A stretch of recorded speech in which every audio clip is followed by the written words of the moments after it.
바보 이반. 이 톨스토이. 탈라스를 괴롭혔던 작은 악마는 약속대로 다른 악마들을 돕기 위해 왔다. 그러나 밭으로 가서 친구들을 찾아보아도 아무도 보이지 않고 작은 구멍 2개와 잘린 꼬리만이 보일 뿐이었다. 작은 악마는 생각했다. 다들 바보 이반에게 당한 게 틀림없어. 이번에야말로 친구들을 대신해서 내가 활약할 때가 된 거야. 작은 악마는 이반을 찾아 탈곡장으로 갔다. 그러나 이반은 벌써 탈곡을 끝내고 숲속으로 나무를 베러 간 뒤였다.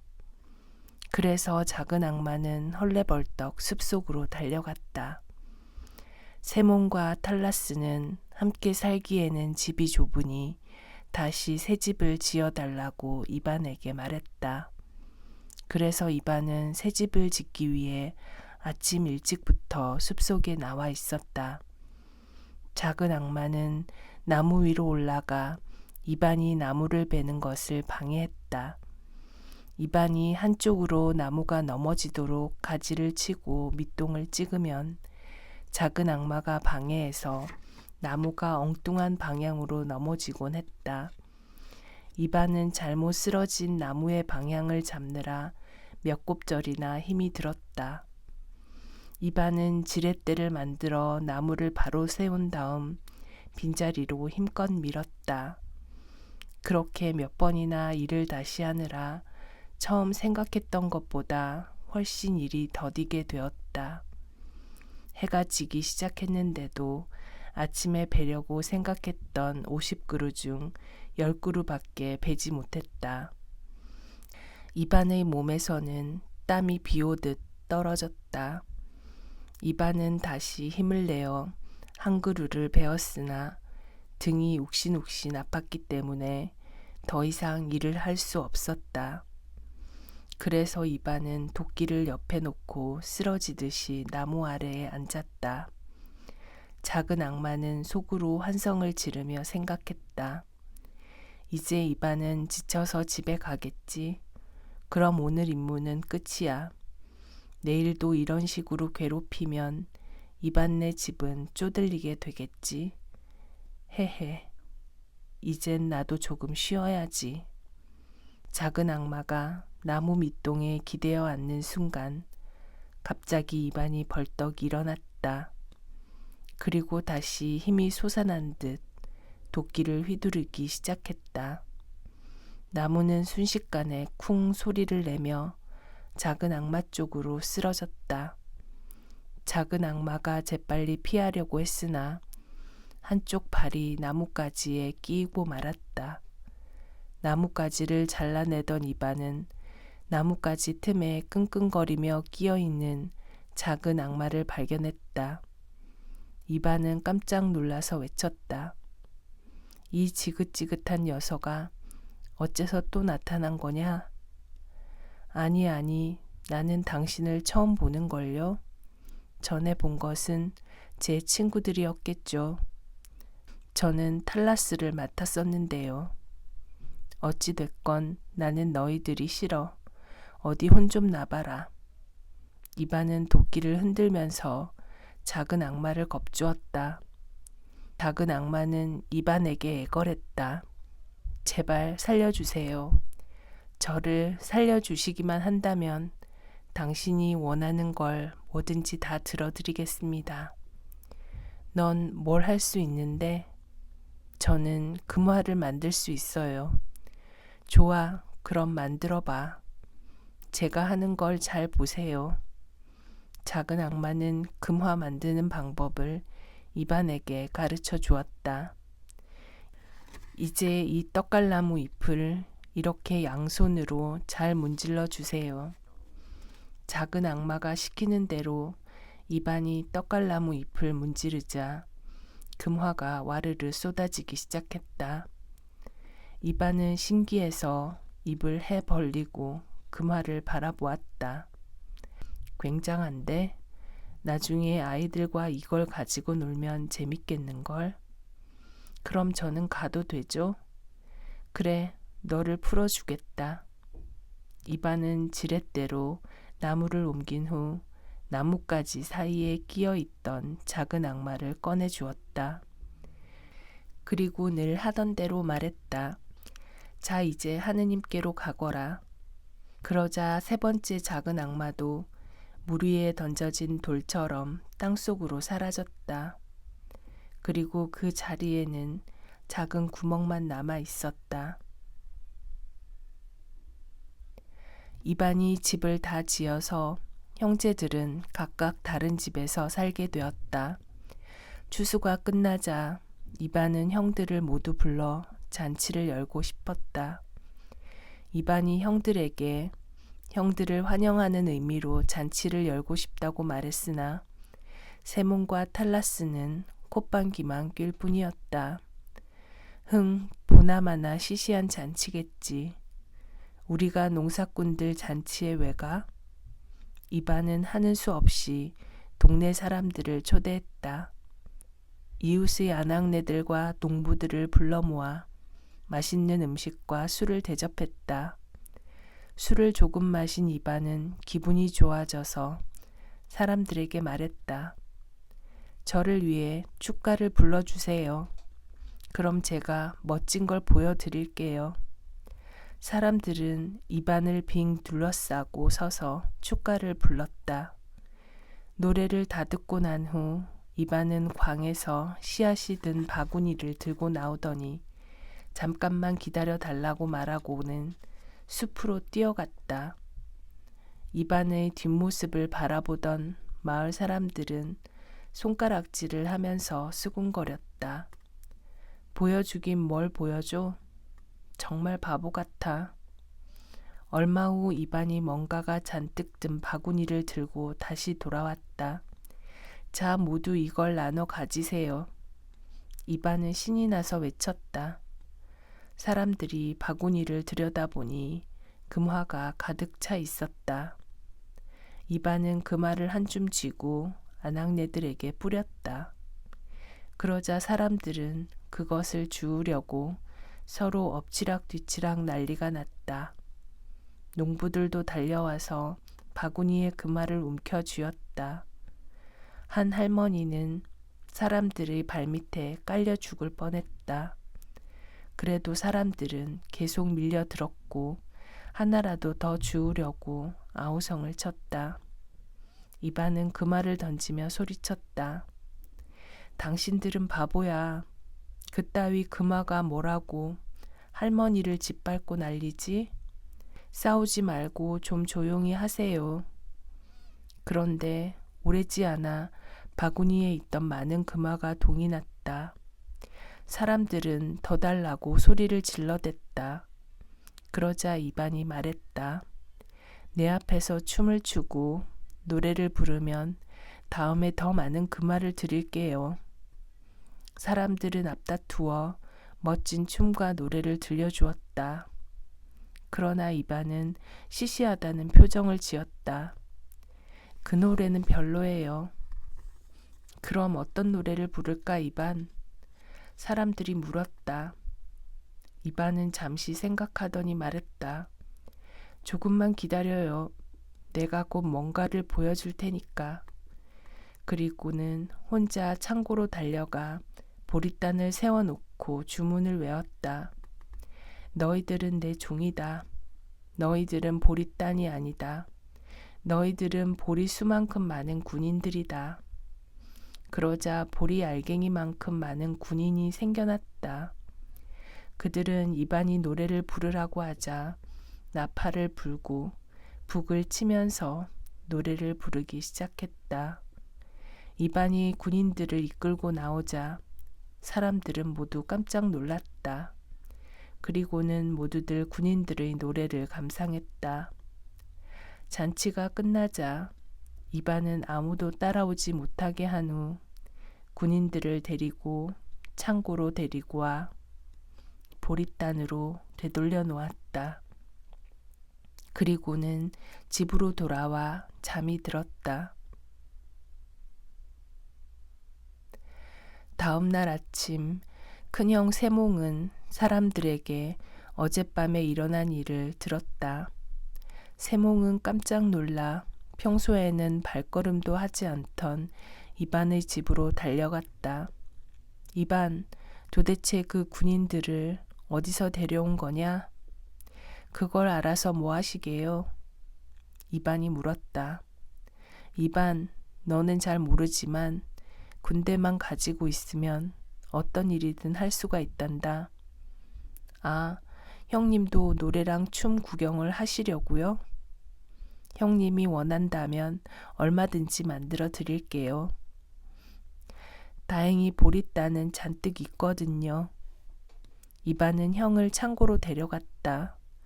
하지만 군인들을 모두 마을 밖으로 데려가는 게 좋겠어요.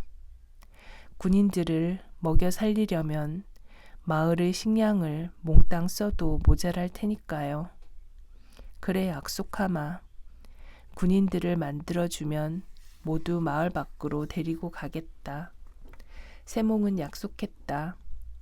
이반은 보리단을 들고 나와 들로 나갔다.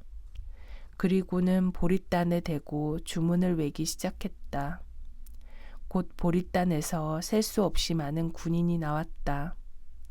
어느새 들판이 비좁을 정도로 군인들이 꽉 들어찼다. 세몽은 만족했다. 그렇지만 이반에게 고맙다는 단 한마디의 말도 하지 않았다. 도리어 고맙다고 말한 쪽은 이반이었다. 형님을 돕게 되다니 너무 고맙군요. 혹시 더 필요하게 되면 언제라도 만들어 드릴게요. 보리따는 얼마든지 있고 저는 형님을 돕는 게 기쁘니까요. 세몽은 다시 장수가 되어 군대를 이끌고 전쟁터로 향했다. 한편 배불뚝이 작은 형 탈라스도 이반이 마을 사람들 앞에서 금화를 잔뜩 만들어 보였다는 이야기를 들었다. 탈라스도 마찬가지로 이반에게 달려왔다. 내 사랑스러운 동생 이반아, 자, 나한테도 가르쳐다오. 어디서 그렇게 많은 금화를 얻었니? 혹시 훔친 건 아니겠지? 그렇게 많은 금화가 내 손에 있다면 나는 정말로 행복할 텐데. 형님도 금화를 가지고 노시려고요? 그렇다면 좀 더 일찍 말씀하시지. 금화라면 얼마든지 만들어 드릴 수 있어요. 이반은 웃으며 말했다. 그렇다면 나에게 씨앗 바구니 3개만큼 금화를 만들어 줄 수 있겠니? 그럼요. 자, 숲속으로 가요. 아참, 말을 끌고 가야겠어요. 너무 무거워서 손으로 나를 수는 없을 테니까요. 숲으로 간 이반은 떡갈나무 잎을 잔뜩 쌓아놓고 손바닥으로 비비기 시작했다. 그러자 떡갈나무 잎은 모두 금화가 되었다. 이것을 본 탈라스는 기뻐서 소리쳤다. 나의 이반, 너는 정말 사랑스럽구나. 아이 뭘요. 혹시 더 필요하면 언제든지 말하세요. 또 만들어 드릴게요. 배불뚝이 탈라스는 짐수레에 금화를 잔뜩 싣고 장사를 하러 떠났다. 세몽은 전쟁에서 이겨 2나라를 정복했고 탈라스는 장사를 크게 해서 막대한 돈을 벌었다. 어느 날 둘은 한자리에 모여 자신들이 어떻게 군대를 손에 넣었고 금화를 어떻게 손에 넣었는지 이야기했다.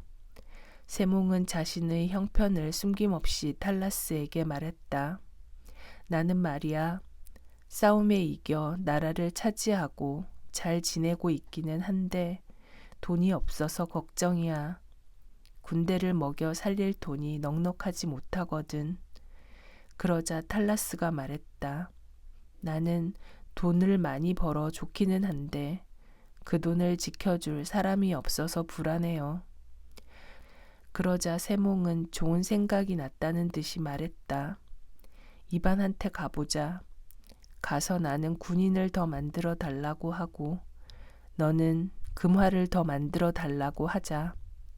그래서 내 군대로 너의 금화를 지키게 하고 내 금화로는 내 군대를 먹여 살리는 거야. 두 사람은 당장 이반에게로 달려갔다. 세몽은 무뚝뚝하게 이반에게 부탁했다. 이반, 내가 군인이 좀 더 필요하거든. 지금 당장 말이야. 그러나 이반은 고개를 저었다. 안 돼요. 더는 군인을 만들 수가 없어요. 뭐?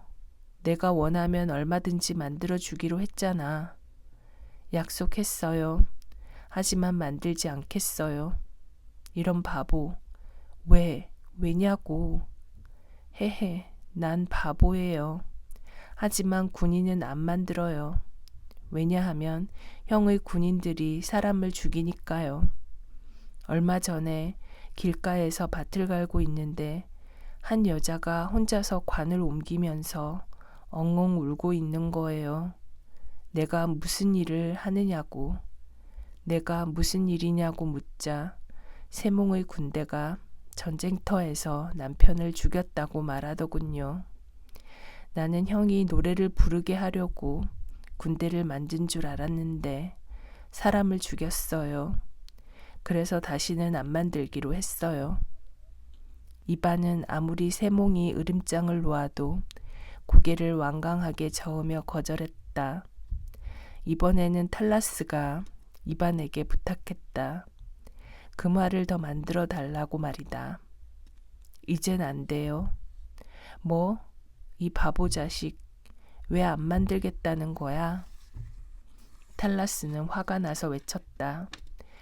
왜냐하면 형의 금화가 미하일 로브나의 암소를 빼앗아 갔기 때문이죠. 미하일 로브나는 암소를 한 마리 갖고 있어서 그 집 아이들이 매일 그 우유를 마시곤 했죠. 그런데 며칠 전 아이들이 우리 집에 와서 우유를 달라고 졸라대는 거예요. 너희 집 암소는 어떻게 하고 그러니? 하니까 배불뚝이 탈라스네 마름이 찾아와 그 말을 한 개 주고는 억지로 끌고 갔어요. 그래서 우리는 우유를 마실 수가 없게 되었어요. 하는 거예요. 나는 형이 가지고 놀려고 그 말을 만든 줄 알았는데 우유를 빼앗아 버리는 데 쓰다니 이젠 더 만들어주지 않을래요. 이번에도 이반은 완강하게 거절했다. 형들은 단념하고 돌아갔다. 돌아가는 길에 세몽은 제안을 하나 했다. 자, 내가 돈을 반으로 나누어 나에게 주면 나는 내 군대의 반을 주겠다. 그러면 그 돈으로 나는 군대를 먹여 살리고 너는 군대로 내 돈을 지키면 되지 않겠니? 탈라스는 좋은 생각이라고 말했다. 그래서 두 사람은 가진 것을 반씩 나누어 가졌다. 그래서 세몽도 탈라스도 모두 부자에다가 왕이 되었다. 이반은 언제나처럼 아버지와 어머니를 모시고 땀 흘려 농사를 지었다. 그러던 어느 날 이반이 키우던 개가 옴에 걸려 죽게 되었다. 이반은 그 개를 무척 귀여워했으나 옴이 옮을까봐 가까이 가지는 못했다. 개가 먹을 빵은 모자 속에 넣어 던져주었다. 모자 속에는 전에 작은 악마가 준 나무 뿌리 한 가닥이 들어 있었다. 개는 빵과 함께 그 나무 뿌리를 주워 먹었다. 개는 금세 병이 나 뛰어다녔다. 옴은 이제 흔적도 찾아볼 수 없었고 아프기 전보다도 훨씬 더 기운차게 뛰어다녔다. 도대체 어떻게 된 일이냐? 다 죽어가던 개가 저렇게 펄펄 뛰다니. 이반의 부모는 깜짝 놀라 이반에게 물었다. 이반은 대답했다.